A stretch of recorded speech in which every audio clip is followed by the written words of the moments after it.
Story 1. In the quiet embrace of a German winter, where the snow fell like forgotten memories and the world outside hummed with a hushed, ancient rhythm, I found myself in Waldenburg. It wasn't a place one stumbled upon easily. Tucked away in a fold of the Bavarian Alps, it was a village that felt suspended in time, its cobblestone streets often slick with a fine, persistent mist, and its half-timbered houses leaning together as if sharing age-old secrets. I had come there seeking quiet, a gentle pause from the clamor of the world, and perhaps a few forgotten historical footnotes for my research on regional folklore. Little did I know, Waldenburg held a different kind of story, one that whispered through the damp air and settled like dust on the pages of old books.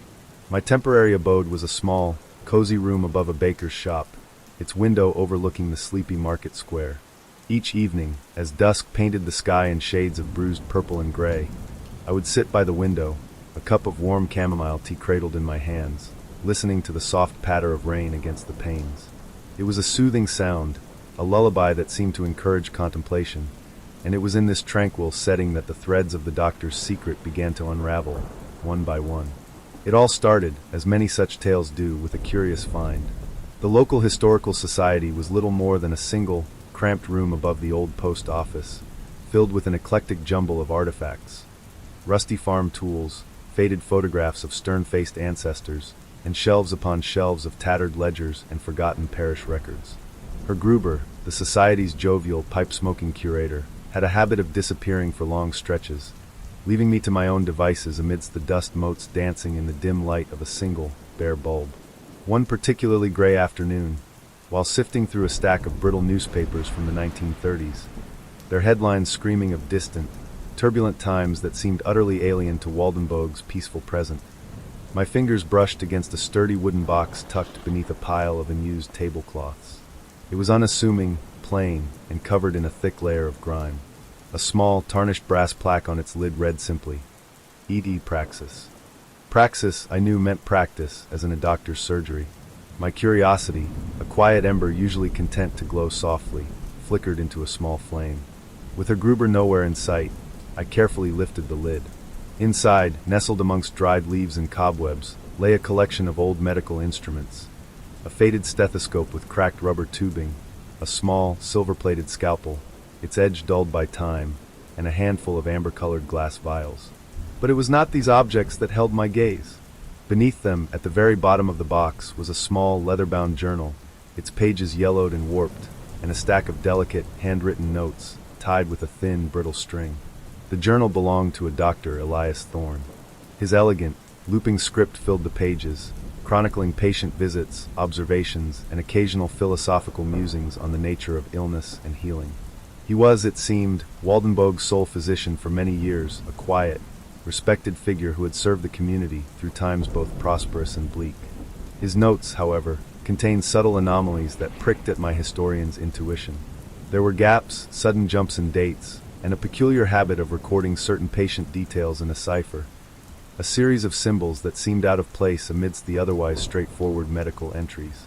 I spent the next few evenings immersed in Dr. Thorne's world, the scent of old paper and dust clinging to me even after I returned to my room. The rain continued its gentle drumming on the roof, a constant companion to my quiet detective work. I cross-referenced names from his patient logs with the parish records I'd found at the Historical Society, noting births, deaths, and migrations. Most entries were mundane, coughs, fevers, broken bones, the everyday ailments of a rural community. But the coded entries, often associated with names that appeared only once, or vanished from records soon after, piqued my interest. They were always accompanied by a small, almost imperceptible symbol, like a tiny, stylized bird.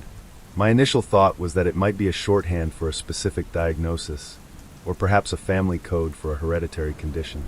Yet, the emotional tone of the accompanying, uncoded notes, though professional, sometimes hinted at a deeper concern, a shadow of something more than just a medical malady.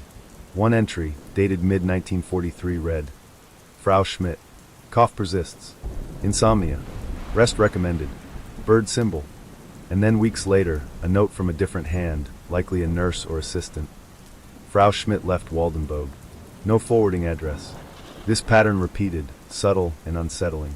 Names would appear, the bird symbol would follow, and then a quiet disappearance. The village elders were my next resource. Frau Hildegard, who ran the small general store, remembered Dr. Thorne vividly. "Oh, her Dr. Thorne," she'd say, her eyes, like ancient sapphires, gazing into the distance. "A kind man. Very private. He helped my mother through the worst of the flu, you know." Her voice was soft, reminiscent of rustling leaves, but she offered little more than fond, general recollections. Her Richter, the retired choirmaster, echoed her sentiments. "A pillar of the community," he declared, tapping his pipe thoughtfully. "Always there when needed." Then, he was just gone. "Gone?" I asked, my voice barely a whisper in the quietness of his study, where the only sound was the rhythmic tick-tock of a grandfather clock. "Did he move away? Retire?" Her Richter sighed, a sound like wind through dry reeds. No one truly knew. One morning, his practice was simply closed. No note, no farewells. It was the war years, of course. Many things happened then that no one spoke of openly. People just vanished. But Dr. Thorne? It was different. A quiet vanishing, as if he simply faded into the mists of the Alps. This quiet vanishing became the core of the mystery. Unlike those taken by the brutal sweep of the war, Dr. Thorne's departure lacked the usual hallmarks of forced displacement. There was no official record of his arrest, no public announcement of his leaving. It was as if Waldenburg, with its deep-seated sense of discretion, had collectively agreed to forget him, or perhaps to protect his secret. I returned to the journal and the notes with renewed focus. The coded entries and the bird symbol began to form a narrative. The patients associated with the symbol were often those who seemed vulnerable on the fringes of society, or those whose backgrounds suggested they might be targets of the regime. Political dissidents, those with certain ethnic or religious affiliations, or simply those deemed undesirable. The cough and insomnia were likely euphemisms, medical pretexts for something far more significant. Could it be that Dr. Thorne was helping these individuals disappear, not through forced removal, but through orchestrated escape? Was he providing them with false diagnoses, forged papers, or safe passage out of a country consumed by darkness? The idea was audacious, dangerous, and deeply compassionate. It would explain the secrecy, the sudden departures, and the collective silence of the village. Fear, of course, was a powerful enforcer of silence during those times, but so too was loyalty, a quiet reverence for someone who risked everything. The fact that he too vanished, without a trace, suggested he might have been discovered, or perhaps, made the ultimate sacrifice in helping his last patients. I found a faded photograph tucked into the journal's last page. It was a sepia-toned portrait of Dr. Thorne himself. His eyes, though shadowed by the camera's limitations, held a profound weariness, yet also a flicker of something unyielding. He looked like a man carrying a great burden, but also one deeply committed to his chosen path. Beside the photograph, scrawled in a different, hurried hand, perhaps his own in a moment of duress, were two lines. "The sparrow must fly free. The cage cannot hold all of us." The sparrow, the bird symbol. It clicked into place with a quiet resonance, like a lock yielding to an ancient key. Dr. Thorne wasn't just a village doctor. He was a silent guardian, a conductor on a clandestine railway for those who needed to escape the growing terror. His patients weren't just sick, they were endangered. His prescriptions were not for medicine, but for freedom. The more I delved, the more the pieces fit, yet the full picture remained tantalizingly out of reach. There were no grand declarations, no heroic narratives in the public record. Only the subtle hints in his journal, the hushed memories of the very old, and the enduring silence of Waldenburg itself. The secret, it seemed, was deliberately woven into the fabric of the village's past, a quiet act of defiance that remained largely untold. I never found definitive proof of his fate, no hidden grave, no witness to his final moments. His story, like the mist that often enveloped Waldenburg, remained ethereal, hinted at but never fully revealed. Perhaps he found refuge somewhere, living out his days under a new name, haunted by the quiet acts of heroism he had performed. Or perhaps he became another silent victim of the very forces he sought to resist. The beauty, and perhaps the tragedy of it all, was that Waldenburg, in its quiet dignity, kept its counsel. As I packed my bags to leave Waldenburg, the winter air still crisp and silent, I looked out my window one last time. The village lay beneath a fresh blanket of snow, pristine and untouched. The dim yellow light of a distant lamp flickered in the dusk, illuminating a swirl of falling snowflakes. The smell of freshly baked bread wafted up from downstairs, comforting and familiar. I thought of Dr. Elias Thorne, a man who, in the deepest shadows of history, had quietly chosen to be a light. His secret was not one of malice or dark deeds, but one of profound courage and silent compassion. It was a story not quite solved, a piece of history that refused to be fully defined, a quiet mystery that Waldenburg held close to its heart. And as the rain began its gentle patter once more, I knew that some secrets, especially the noble ones, are best left to whisper in the quiet, reflective spaces between the known and the unknown, like a forgotten lullaby carried on the mountain wind. Story 2. It's late evening now, and the rain, a soft, persistent whisper against my old cottage window, has been falling since midday. The scent of damp earth and the subtle, sweet aroma of jasmine from the garden drift through the slightly ajar window. I'm nestled in my favorite armchair, a mug of chamomile tea warming my hands, and a faint, golden glow from the antique desk lamp illuminates the page of an old, leather-bound journal. It's moments like these, quiet and contemplative, that feel most conducive to sharing a particular story with you. A story, you see, that has lingered in the quieter corners of my mind for years now, a delicate thread pulled from the tapestry of Argentina's lesser-known histories. It began, as many of my peculiar research endeavors do, quite by accident. I was in the dusty, sun-drenched archives of Salta, a province in the northwestern reaches of Argentina, renowned for its dramatic landscapes, its vibrant folkloric traditions, and its deep, almost palpable sense of history. My initial quest had been to uncover anecdotes of forgotten rural railway lines. A rather mundane pursuit, some might say, but one that often leads to fascinating diversions. And divert it did. Among the brittle, yellowed newspapers of the late 1990s, tucked between classified ads for livestock and announcements of local fiestas, I found it. A minuscule article, barely a paragraph, detailing the abrupt closure of a small hostel in a place called La Soledad. The name itself, the Solitude, resonated with an almost poetic sadness. The article was vague, citing unforeseen circumstances and a decision by the proprietors, but it lacked the usual cheerful goodbyes or promises of future reopening typical of such notices. It was a mere factual report, yet its brevity, its clipped finality, caught my attention. It felt like a period at the end of a very long, unwritten sentence. My journalistic instincts, dulled perhaps by years of sifting through historical trivia, stirred. Why would such a small item feel so significant? There was no mention of a fire, no financial scandal, no grand event. Just a quiet, almost apologetic cessation. I tucked the fragile clipping into my notebook, a small, nagging curiosity beginning to bloom within me. La Soledad, I soon discovered, was not a town you simply passed through.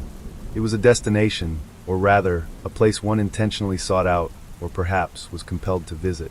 Nestled deep within a verdant valley, cradled by the foothills of the Andes, it was one of those villages time seemed to have forgotten. Reaching it involved a long, winding journey through landscapes that shifted from high desert to lush, subtropical forest, a journey that itself felt like a slow descent into a different era.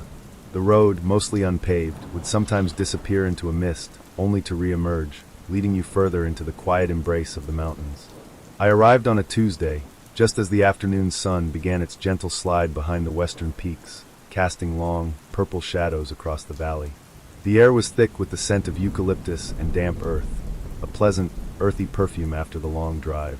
La Soledad was exactly as I had imagined, a cluster of sun-baked adobe houses, a small, whitewashed church with a crooked bell tower, and a dusty plaza where a few elderly men sat silently on benches, watching the world drift by. The rhythm of life here was slow, deliberate, governed by the sun and the seasons. Even the sound of my rented car's engine seemed an intrusion, too loud for the stillness that permeated everything. My first task was to locate the hostel. It wasn't difficult, the village was tiny, and everyone seemed to know everything, or at least they knew where everything used to be. Ah, the old hostel, a woman in the general store murmured, her eyes distant as she weighed out some dried herbs for a customer. It's still there, on the old road, just past the river. Her tone was flat, devoid of the usual local pride or nostalgia one might expect when discussing a past establishment. It was a neutrality that hinted at something deeper.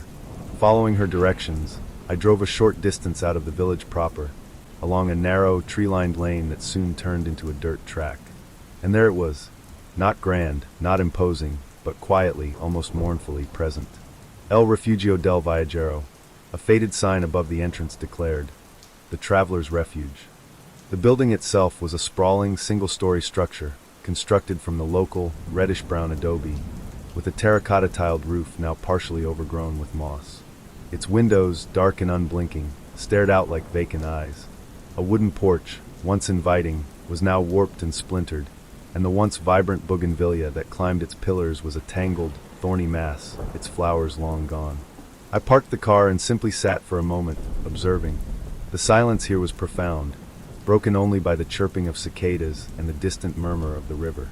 The air was still, heavy with the scent of dry leaves and something else, something indefinable, like old wood and unspoken secrets. There was no for sale sign, no indication of new ownership, just a silent, enduring emptiness.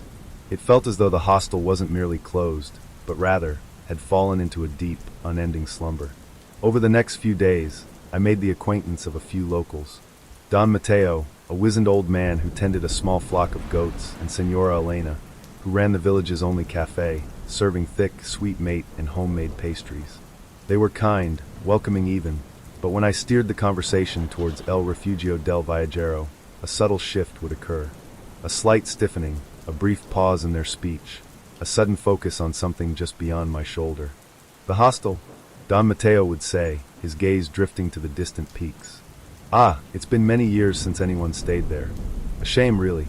Good place for travelers. But his eyes held a weariness, a knowledge he wasn't keen to articulate. Senora Elena, usually garrulous, would simply offer. It closed very suddenly. One day it was open, the next empty. The family, they just left. Her voice would drop to a near whisper on the last words, as if the very air might carry the forbidden truth. No one spoke of why it closed, or what had happened to the family who owned it. The consensus, implied rather than stated, was that some events were best left undisturbed, like stagnant water in a forgotten well. Undeterred by their reticence, I spent my afternoons at the provincial library, poring over more microfiches and bound volumes of newspapers. The small article I found in Salta had been the only one. It was as if the hostel's closure, whatever its cause, had been deemed unworthy of further journalistic inquiry, or perhaps had been deliberately suppressed. This absence of information, this void, spoke volumes. One evening, back in La Soledad, as the sky turned a deep indigo and the first stars began to prickle through, I found myself drawn back to the hostel. The moonlight, silver and ethereal, bathed the old building, softening its harsh lines, making it seem less abandoned, more watchful. A gentle breeze rustled through the dry grass, carrying with it the faint, almost melodic clinking of some loose metal on the roof. I walked around the perimeter, my footsteps muffled by the soft earth. The back of the building was even more shadowed, more secluded. Here a small, overgrown garden lay, its fountain cracked and dry, its rose bushes tangled and thorny. And then I saw it. Tucked away beneath a crumbling stone bench, partially concealed by a curtain of wild vines, was a small, crudely carved wooden bird. Its paint was chipped, its wings broken, but it still had a childlike quality, a hint of innocence. It looked like a child's toy, left behind in a hurry, forgotten. My heart gave a curious, soft thrum. A forgotten toy. It was a detail so small, so insignificant, yet it sparked a vivid image in my mind.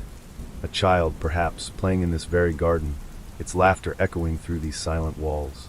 And then sudden stillness. The next day, emboldened by this small, personal discovery, I returned to the hostel in the full light of morning. The sun, though warm, seemed to struggle to penetrate the thick, humid air that hung about the place. I noticed a small, wooden annex at the rear, almost hidden from view. It appeared to have been a separate dwelling, perhaps for the proprietors. The front door was ajar, hanging precariously on one hinge, as if someone had left in a hurry and never looked back. A soft, insistent breeze pushed the door further open, revealing a glimpse of the interior. I hesitated for a long moment, feeling the undeniable pull of curiosity against a quiet sense of something akin to reverence for the place's undisturbed silence. Slowly, cautiously, I stepped inside. The air within was cool, stagnant, and thick with the smell of dust, damp plaster, and something else, a faint, sweet, decaying smell like forgotten flowers or old potpourri.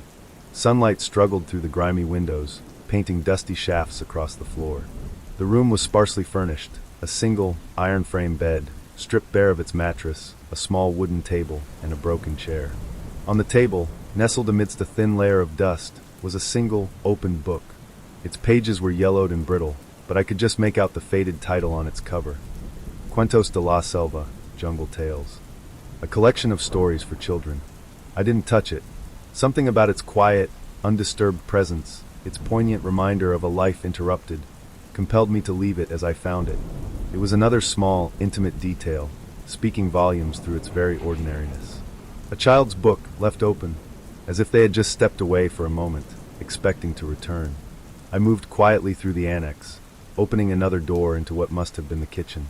A few rusted pots remained on a dusty stove, a ceramic mug lay shattered on the floor, and a calendar from the late 1990s, with a picture of a waterfall, clung to the wall, its final page turned to a month late in the year.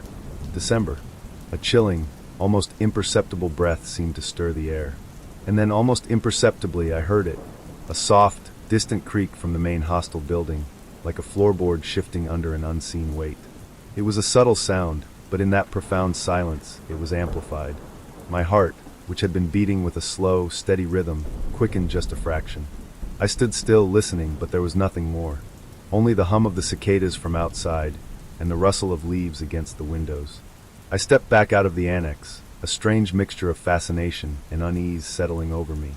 The small, abandoned child's book, the December calendar, the sudden, hushed departure of the family. It all coalesced into a single, unspoken narrative. Something had happened here, something quiet and profound, leaving behind only echoes and fragments. The rest of my time in La Soledad yielded no further concrete answers. The locals remained tight-lipped, or perhaps, genuinely had no more to say. The official records were silent. The hostel stood, a silent sentinel, guarding its secrets. I left La Soledad with more questions than answers, a quiet melancholy clinging to me like the valley mist. And so here I am, years later, the rain still falling softly outside, the warm glow of the lamp illuminating the pages of my own journal. I often return to this story in my thoughts, turning it over and over, trying to find the missing pieces. What became of the family? Why the sudden, silent departure? Was it fear? A warning? Or simply, a quiet tragedy that played out unseen, unnoticed by the wider world?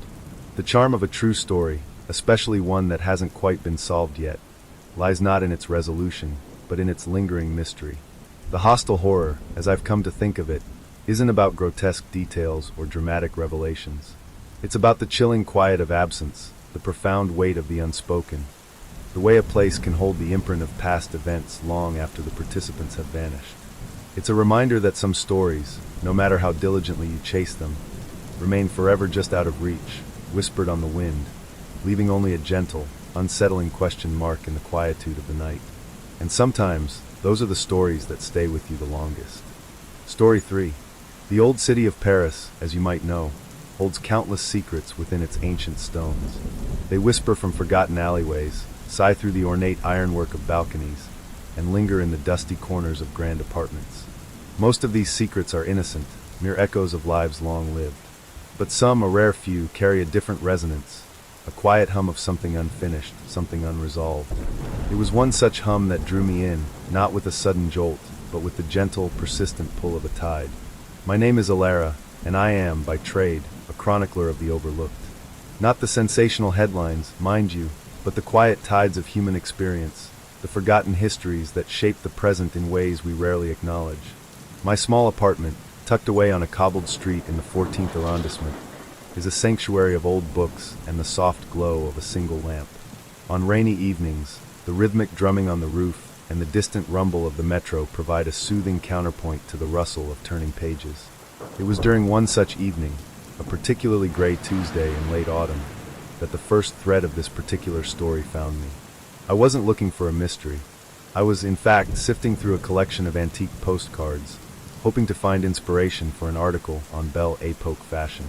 Among them, tucked almost carelessly into a brittle sleeve, was a newspaper clipping. It wasn't yellowed with age so much as a delicate sepia, and the typeface, though ornate, was crisp enough to read. The date, barely legible, appeared to be from early 1913. The headline, simple and stark, read, Valdaro Coeur de Saint-Germain-des-Prés. Art theft in the heart of Saint-Germain-des-Prés. My initial reaction was a gentle curiosity. Paris has seen its share of audacious thefts, particularly in the chaotic years surrounding the Great Wars. But this one was different. The article, brief as it was, focused not on a museum or grand gallery, but on the private residence of a minor noble, Comte Armand du Bois. It mentioned a small but exquisite collection of Renaissance-era jewelry, and more unusually a single, rather obscure painting, a portrait of a young woman, attributed to a lesser-known Italian master. No grand masters, no dazzling diamonds. Just a quiet, almost domestic burglary. The rain outside intensified then, transforming the streetlights into blurred halos. I brewed myself a cup of herbal tea, the steam curling up into the cool air, and reread the clipping. The details were sparse: an open window, no signs of forced entry, a bewildered concierge. The police, the article stated, were baffled. And then a small line at the bottom, almost an afterthought. No leads have yet emerged. The phrasing struck me, not with the urgency of a breaking news report, but with the quiet finality of a chapter left unfinished. That night, the portrait of the unknown woman haunted my dreams. Not in a frightening way, but with a persistent, gentle presence, as if she were waiting to be found. The scent of old paper and dust from the clipping seemed to cling to my fingertips, a physical connection to a past that suddenly felt very close. The next morning, armed with a fresh pot of coffee and an unusual sense of purpose, I began my quiet investigation. The Bibliothèque Nationale de France became my first port of call. Its vast, hushed halls always felt like a sanctuary, a place where time slowed, and the whispers of history were given room to breathe. I spent days, then weeks, immersed in microfiches and digitized archives, searching for any mention of Comte Armand du Bois, the theft, or the mysterious painting. Information was scarce, fragmented. The Comte du Bois, it appeared, was a recluse, a scholar of ancient texts with a penchant for collecting rare, almost esoteric art. His primary residence was indeed in Saint-Germain-des-Prés, a stately but unassuming hotel particulier on a quiet side street. The painting, described in an old auction catalogue I finally unearthed, was titled La Dame au Serpent, the Lady with the Serpent. It was a peculiar detail, hinting at something symbolic, perhaps allegorical, rather than a straightforward portrait. The catalogue description itself was brief, almost dismissive, suggesting its value was more academic than artistic. This was precisely what intrigued me. Why steal a painting of modest artistic renown, particularly one with such an unusual title, alongside a small collection of jewels? The jewels, according to a later, equally terse police report I found, were never recovered. Nor was the painting.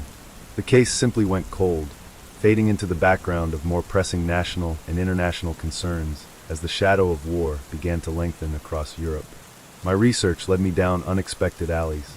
I consulted old city directories, trying to trace the Comte's lineage, hoping to find living descendants who might hold a key. Most lines ended in dusty cemetery records. One branch, however, seemed to vanish, dissolving into the anonymity of the post-war years. There was a brief mention of a distant cousin, a woman named Genevieve, who had been a frequent visitor to the Comte's residence, known for her sharp mind and even sharper wit. But she, too, seemed to have disappeared from the public record after 1914. One afternoon, seeking a break from the relentless sifting through microfiches, I wandered through Saint-Germain-des-Prés, finding the very street where the Du Bois residence once stood. The building was still there, of course, its elegant facade now a deep gray under the perpetually overcast Parisian sky.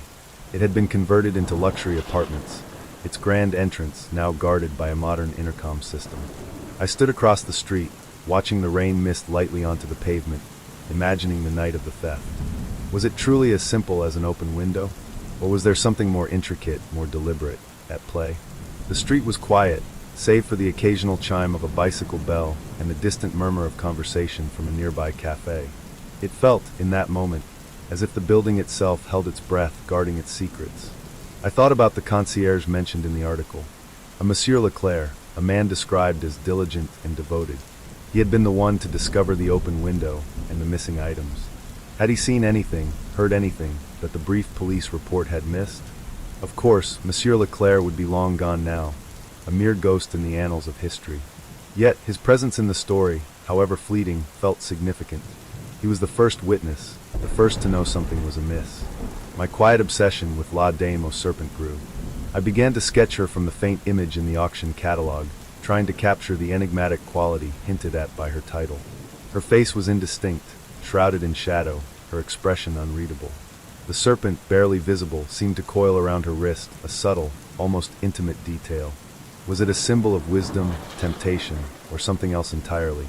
I explored the symbolism of serpents in Renaissance art, delving into ancient myths and alchemical texts. The serpent, I learned, was a powerful and ambiguous symbol, representing rebirth, healing, knowledge, but also deception and betrayal. Which facet of its meaning was intended in this painting? Was it simply an artistic flourish, or did it hold a deeper, more personal significance for the Count, or perhaps for the thief? The more I researched, the more I became convinced that the theft was not a random act of opportunity.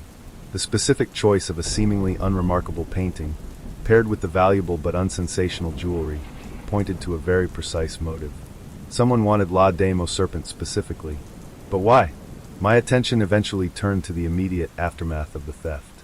The initial police investigation quickly fizzled. There were no witnesses, no discernible tracks. It was as if the thief and the painting had simply dissolved into the Parisian night. The war, when it finally broke out, understandably overshadowed everything. The Comte du Bois himself passed away in 1916, a quiet notice in the obituaries. His remaining estate was dispersed, the case of the missing art seemingly forgotten. I found myself frequenting small, dusty antique shops, particularly those specializing in old maps and forgotten ephemera. I imagined the painting, perhaps, having passed through hands, traded in secret, lying forgotten in an attic or a vault. The idea was less about recovering the art, and more about understanding its journey, its silent narrative. One afternoon, while browsing a shop near the Marquis aux Puces, a small, unassuming place filled with the scent of aged wood and forgotten incense, I found a leather-bound journal. It was undated, but the script inside was clearly from the early 20th century. Most of it was mundane, entries about daily life, weather observations, and philosophical musings. But near the end, a series of entries caught my eye. They were cryptic, almost poetic, referring to the serpent's embrace and the shadow of the Countess. No names were given, but the timing seemed to align with the period following the theft. The Countess reference was particularly intriguing. Could it be Genevieve, the Comte's cousin? Was she somehow involved, or merely an observer? The journal hinted at a complex relationship, a dance of secrets and unspoken desires. It spoke of a betrayal, not of a person, but of a trust, a legacy. The passages were too vague to be concrete evidence, but they resonated with the quiet mystery of the case, adding a layer of human drama that the dry police reports had completely omitted. I spent weeks trying to decipher the journal's true meaning, comparing its cryptic verses to the few facts I had. The phrases seemed to speak of a clandestine love, perhaps, or a secret society, or even a hidden code. It was a beautiful, frustrating puzzle. The entries never explicitly mentioned the theft, but the emotional tenor, the recurring motif of the serpent, and the timing made it impossible to ignore the connection. As the days grew shorter and the Parisian winter settled in, I found myself increasingly drawn into the quiet contemplation of this unsolved mystery. The rain outside my window continued its gentle patter, a constant, comforting rhythm. The dim yellow light of my lamp cast long shadows across my notes, creating a cozy yet unsettling atmosphere. I often wondered about the young woman in the portrait, La Dame au Serpent. Was she real? A muse, a lover, a symbol? What secrets did her painted eyes hold, and where did they now rest? The Parisian art heist, as I came to call it in my own mind, was never truly solved. The painting, La Dame au Serpent, remains missing to this day. The jewels, too, vanished without a trace. The reasons behind the theft, the identity of the thief, and the true meaning of the serpent's embrace. These questions linger like the scent of old paper in a forgotten library. Sometimes, late at night, as the city outside settles into its quiet slumber, I imagine the painting. Perhaps it hangs in a hidden collection, admired by eyes that understand its true, unspoken value. Perhaps it was destroyed, lost to the annals of time. Or perhaps, just perhaps, it sits in a dusty attic, waiting for another gentle hand to rediscover it, to whisper its story anew. This quiet hum of the unsolved, the almost known, is what stays with me.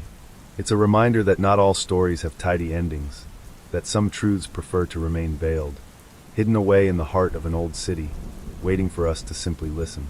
And as the rain continues its soft lullaby against my window pane, I close my eyes, allowing the mystery to drift into the quiet corners of my mind, a timeless secret in the heart of Paris.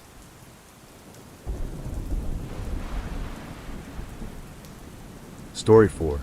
There's a particular kind of quiet that settles over the Norwegian fjords when autumn descends.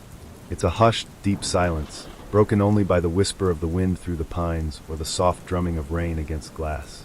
It was into this silence, some years ago, that I found myself drawn, not by the promise of dramatic vistas or the thrill of adventure, but by the faint, almost imperceptible echo of a story long forgotten. I am, by trade, a seeker of echoes. A journalist, yes, but more specifically, someone who finds solace and purpose in tracing the faded lines of history, especially those left by unanswered questions. I've always been drawn to the spaces where narratives fray, where the final chapter remains unwritten. And so, when an obscure mention in an old Scandinavian travelogue caught my eye, a fleeting reference to a young hiker who vanished without a trace in the remote Sonofjord region decades ago, a quiet hum began in my mind. It was less a call to action and more a gentle invitation, like the turning of a page on a windy night. My destination was Fjordheim, a cluster of traditional wooden houses nestled precariously on the steep slopes above a narrow arm of the Sonofjord. It wasn't a place you stumbled upon. You had to intend to go there, to navigate winding coastal roads that clung to cliff sides like frightened limpet mines, and then take a small, creaking ferry across the pewter-gray water. The journey itself was part of the story, stripping away the noise of the modern world, leaving only the elemental grandeur of rock and water and sky. I arrived in mid-October. The air was crisp, carrying the scent of damp earth and wood smoke. Rain, as if on cue, began to patter gently on the roof of the small guest house where I had booked a room. The owner, a stoic woman with kind eyes named Ingrid, showed me to a room overlooking the fjord. The windows were old, the glass slightly wavy, distorting the view into a watercolor blur of green and gray. A single bare bulb hung from the ceiling, casting a warm, buttery glow that chased the encroaching twilight into the corners of the room, leaving shadows to dance a slow, lazy waltz. It felt like stepping into an old photograph, comforting, yet tinged with a quiet melancholy. My first few days were spent simply existing, letting the rhythm of Fjordheim seep into my bones. I drank strong, black coffee in the guest house kitchen, listening to Ingrid's quiet movements, the clinking of ceramic. I walked the narrow paths, feeling the crunch of fallen leaves underfoot, observing the way the light shifted across the water, turning it from steel to silver to an inky blackness as the day waned. The pace was slow, deliberate. This wasn't a place for hurried questions. It was a place for patient observation, for waiting until the stories felt ready to unfurl themselves. The local library, really just a small room attached to the village hall, became my sanctuary. It smelled of old paper and dust, a scent I've always found immensely comforting. The shelves were filled with well-worn books, local histories, and faded copies of regional newspapers. It was here, tucked away in a dusty archive box marked Miscellaneous, 1970s, that I found the first tangible threads of the story I had come to seek. The clippings were yellowed and brittle, their ink bleeding slightly. The headlines were simple, direct. Young hiker missing near Fjerland Glacier. Search continues for student. No trace of Lars Dahl. Lars Dahl. The name resonated with a quiet sadness. The articles painted a picture of a 22-year-old Norwegian student, adventurous and keen, on a solo hiking trip. He had left Oslo for a few weeks of trekking in the stunning, rugged landscapes of western Norway, intending to follow a well-known trail towards the edge of the Jostedalsbreen Glacier, not far from Fjordheim. He was last seen by a farmer heading towards the higher paths, his rucksack well-packed, a cheerful wave his final gesture. The initial search, according to the reports, had been extensive. Local volunteers, mountain rescue teams, police, they had scoured the trails, the valleys, the treacherous glacier edges. Dogs were brought in, helicopters flew overhead, their rotors thrumming against the mountain silence. But the mountains, in their vast indifference, had yielded nothing. No broken equipment, no abandoned campsite, not even a misplaced glove. Lars Dahl had simply stepped off the known path and into the ether. The search was eventually called off, the case filed away, another unsolved mystery swallowed by the wilderness. I copied the articles meticulously, the rustle of the old paper, the only sound in the quiet room. As I transcribed the sparse details, a strange sense of intimacy began to form with Lars. I pictured him, young and full of life, breathing in the same crisp air I now breathed, admiring the same majestic peaks. His disappearance, once a cold fact in a forgotten news story, now felt like a whisper in the very fabric of Fjordheim. My investigation began in earnest, though investigation feels too grand a word for the gentle probing I undertook. It was more like gathering dewdrops than chiseling stone. I started with Ingrid, the guest house owner. She was a child when Lars vanished, but her parents would have remembered. Lars' doll, I murmured one evening, as she knitted by the warmth of the wood-burning stove, the flames casting flickering shadows on her face. The rain had intensified, drumming a steady rhythm on the roof, a comforting sound in the vast silence. Do you remember the name? Ingrid paused her knitting, her needles resting in her lap. Her gaze drifted towards the window, where the dark outlines of the mountains stood sentinel against the dimming sky. Ah, Lars, she said softly, her voice raspy with age and memory. Yes, I remember. My mother used to speak of it. A terrible thing. Such a young man. She spoke of the fear that had rippled through the small community. Fjordheim was isolated, self-contained, but the mountains, though beautiful, were also unforgiving. Accidents happened, of course, but a complete vanishing, without a single trace, was unsettling. My father, he helped with the search, she continued, her eyes still on the window. They looked everywhere, up to the snow line, down into the ravines. Nothing. I pressed gently. Were there any theories? Any whispers? Ingrid sighed, a soft exhalation of air. Only the usual ones. He must have fallen. Or perhaps the weather turned quickly. But it was not so bad that day, my father said. Not enough to hide a man entirely. She picked up her knitting again, the rhythmic click-clack of the needles filling the silence. Some said perhaps he simply wanted to disappear, start a new life. But his family, they said he was not like that. Very close to them. Her words painted a familiar picture. The community's attempt to rationalize the inexplicable, the conflicting narratives born of fear and hope. It wasn't concrete information, but it was atmosphere, a deeper shade in the canvas of the story. I spent my days poring over local records, parish registers, anything that might offer a glimpse into the Fjordheim of 40 years ago. I found an old, faded map of the hiking trails, annotated by hand, showing the routes Lars was known to have considered. I traced his last known movements, following the line of a pencil across the paper, feeling the faint indentations left by a long-gone finger. The simplicity of it, the ordinary details, made the unexplained vanishing all the more poignant. I also sought out the oldest residents, those whose memories, though sometimes clouded by time, held fragments of the past. There was Olav, a retired fisherman with a weathered face and eyes like the gray fjord. He remembered Lars faintly, a polite young man, eager to explore the wilderness. He asked me about the weather that morning, Olav recalled, his voice a low rumble, as we sat in his small, warm cabin. The smell of cured fish and old tobacco clung to the air. I told him, the mountains, they're temperamental, young man. Always be prepared. He smiled, said he would be. He had a good spirit. Olaf confirmed the initial good weather, contradicting some of the later theories about a sudden storm. It was clear when he set off, he insisted, tapping a gnarled finger on his knee. A fine autumn day. The kind you remember. This detail, though small, lingered. If the weather hadn't turned dramatically, what then? The mountains were dangerous, yes, but for an experienced hiker like Lars, armed with a good map and a clear day, a simple fall without any trace seemed less likely. Another encounter was with Solveig, a quiet woman who ran the small general store, her hands gnarled from years of work. She had been a young girl when Lars disappeared, but her older brother, now long gone, had been part of the search party. My brother said it was like he dissolved into the air, Solveig whispered, her voice barely audible above the gentle hum of the refrigerator in her shop. She wiped down the counter with a practiced motion, her gaze distant. They walked the same paths over and over, shouted his name into the valleys.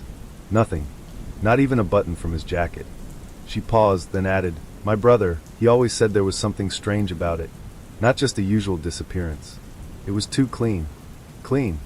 I asked, my pen hovering over my notebook. "Yes," she nodded slowly. "No signs of struggle. No evidence of an accident.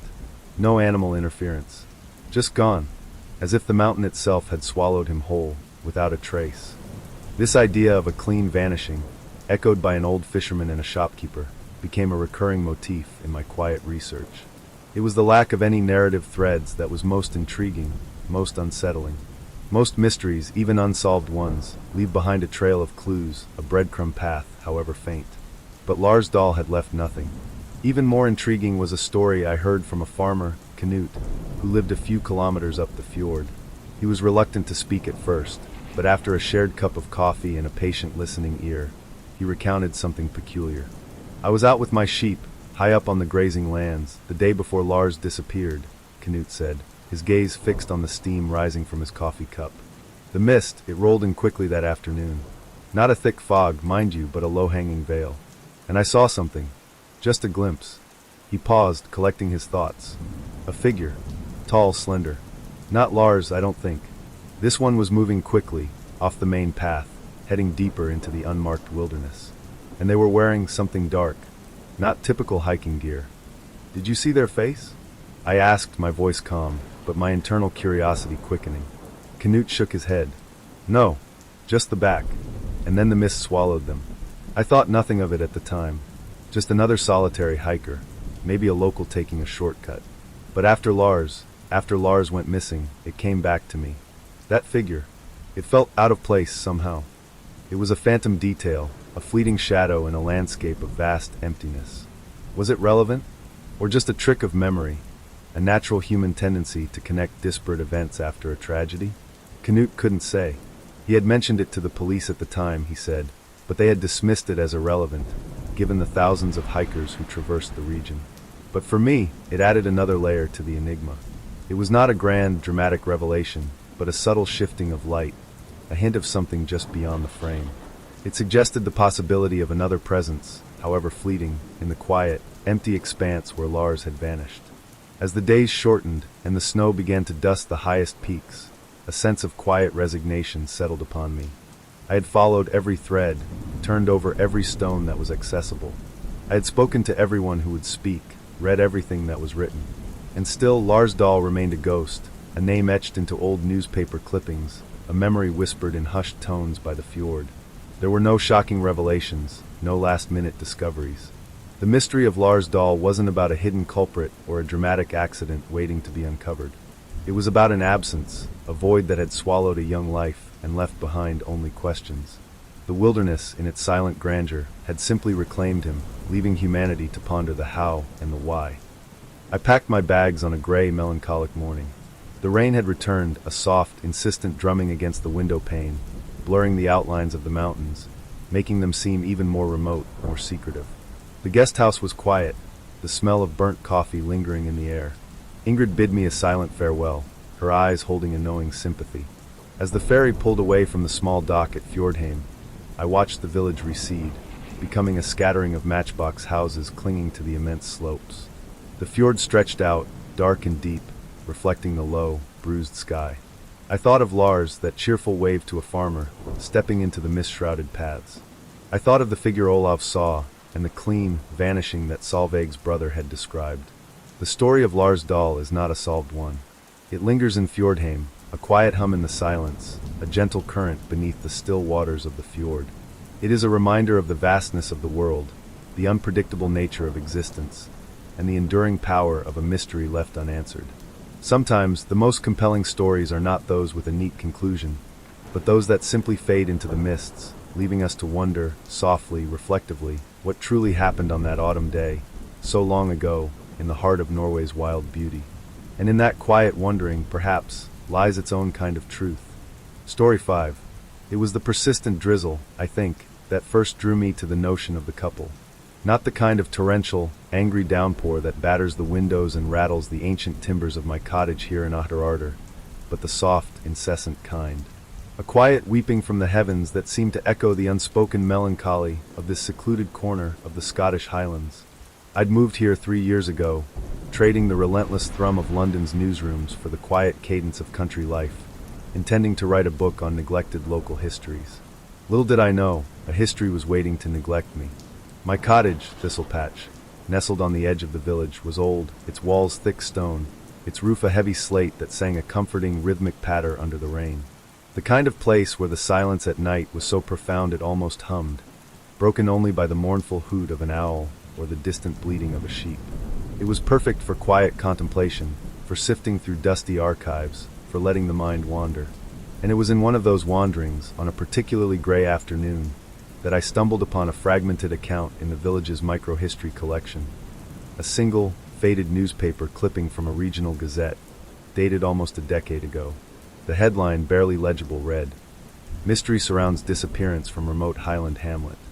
It was a small article, tucked away between a report on a prize-winning pumpkin and an obituary. It spoke of a young couple, Elias and Lyra, who had rented the Salter, a rather modern, glass-fronted house that stood out amongst the ancient stone buildings on the other side of the village, overlooking the loch. They had vanished, the article vaguely stated, leaving no trace. The police investigation, brief as it was, had yielded nothing. The local constable, quoted briefly, hinted at a personal matter and little else. It was dismissive, almost too quick to close the book. The article was just a whisper, a faint echo, but something about it snagged my retired journalist's mind. The swiftness of the police conclusion, the vagueness, the sheer remoteness of the setting. It felt incomplete, like a sentence left hanging in the damp Highland air. And so, on a quiet evening, with the rain still tapping its gentle tune on my roof, and the dim yellow light from my reading lamp casting long shadows across my study, I decided to pull on that loose thread. I poured myself a mug of steaming chamomile tea, the aroma mixing faintly with the scent of old paper from the books surrounding me, and began my quiet inquiry. My first port of call, naturally, was Mrs. MacDonald. She ran the village shop, a tiny, perpetually dim place that smelled of wool, peat, and digestive biscuits. Her memory, much like the shop's inventory, was vast and surprisingly well preserved. Elias and Lyra, I murmured as if tasting the names. Do you remember them, Mrs. MacDonald? The couple who lived at the Salter.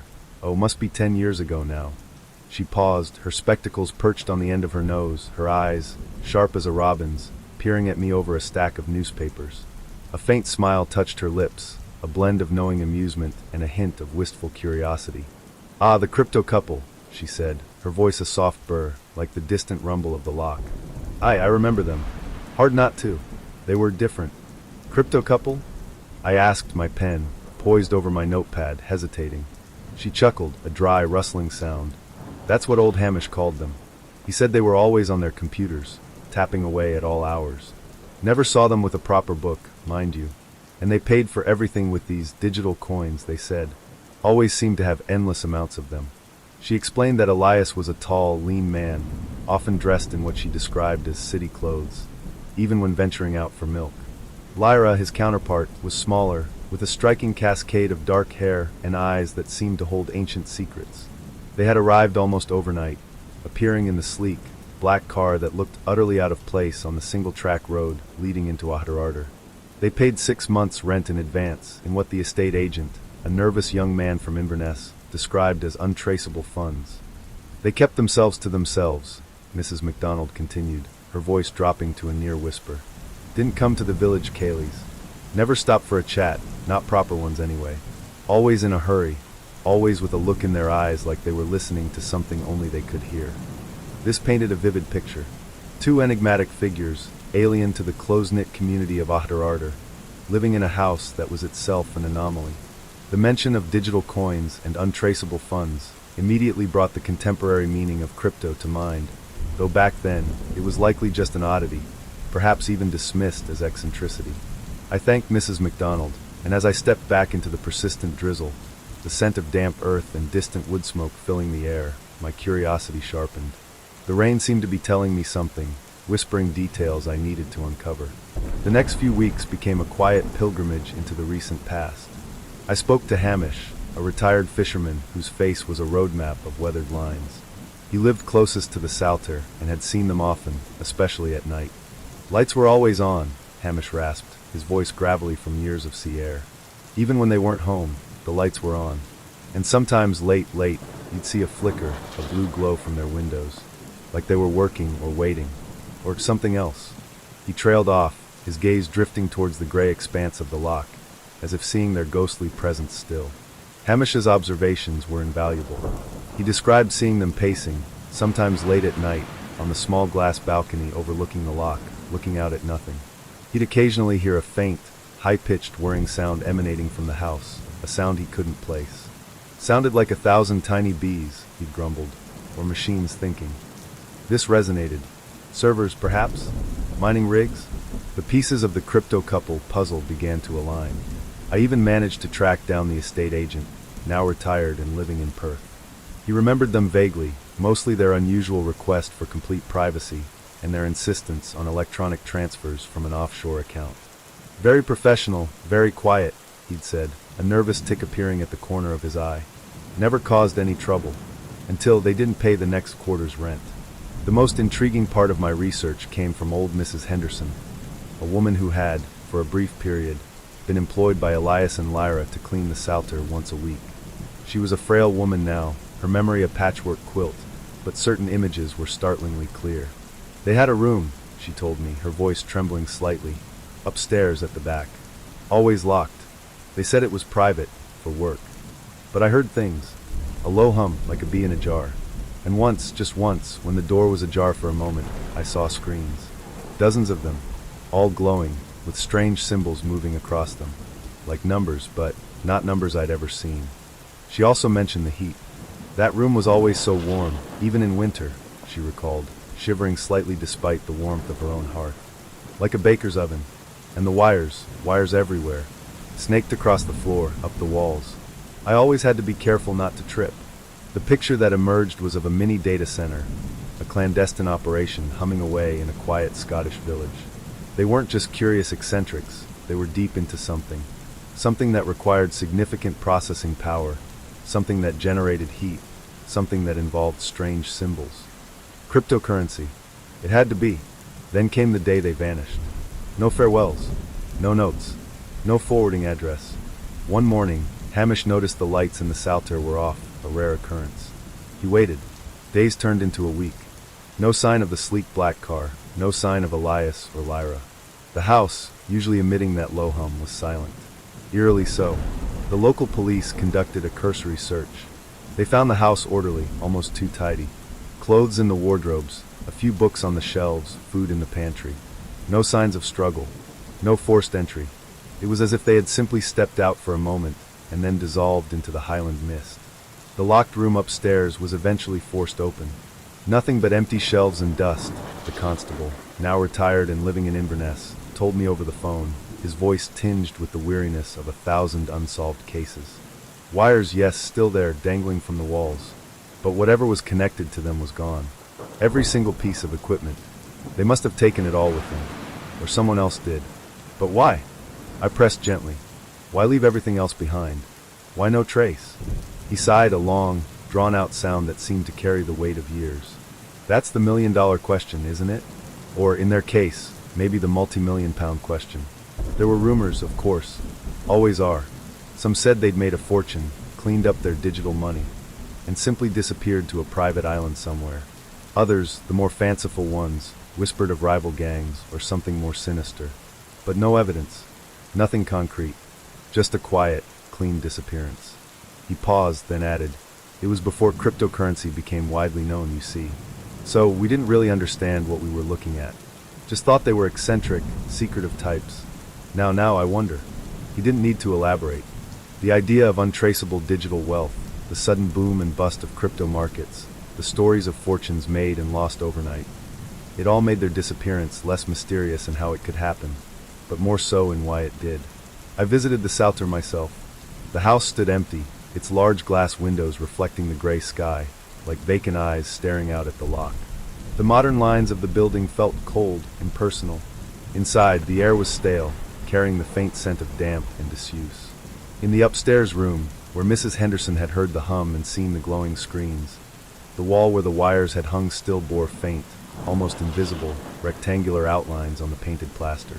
Ghost imprints of the machines that had once hummed with untold wealth. The carpet, beneath where the equipment would have stood, was slightly compressed, a faint grid pattern pressed into the pile. There was a strange sense of absence in that room, a vacuum left behind by something immensely powerful, and then suddenly utterly gone.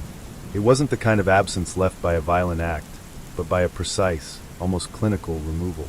As the years passed, the story of Elias and Lyra, the crypto couple, became another piece of local folklore in Ahderarder, a whispered tale among the older residents, a curious footnote in the village's quiet history. They just melted away like the morning mist, Hamish would sometimes say, staring out at the lock, leaving nothing but questions. And that's where the story remains. The rain still falls gently on my roof, the lamp still casts its dim yellow glow, and the silence of the Highlands still hums with unseen energies. I often sit in my study, a cup of tea growing cool beside me, and look out into the deepening twilight, wondering, did they find their digital paradise? Were they forced to flee a danger that the village never perceived? Or did the very nature of their untraceable wealth lead them down a path from which there was no return? The truth, like the elusive Highland mist, still clings to the lock, refusing to fully dissipate. And perhaps that's precisely why the story of Elias and Lyra, the crypto couple of Otterarder, continues to gently haunt the quiet corners of my mind, a mystery unsolved, a lullaby of lingering curiosity.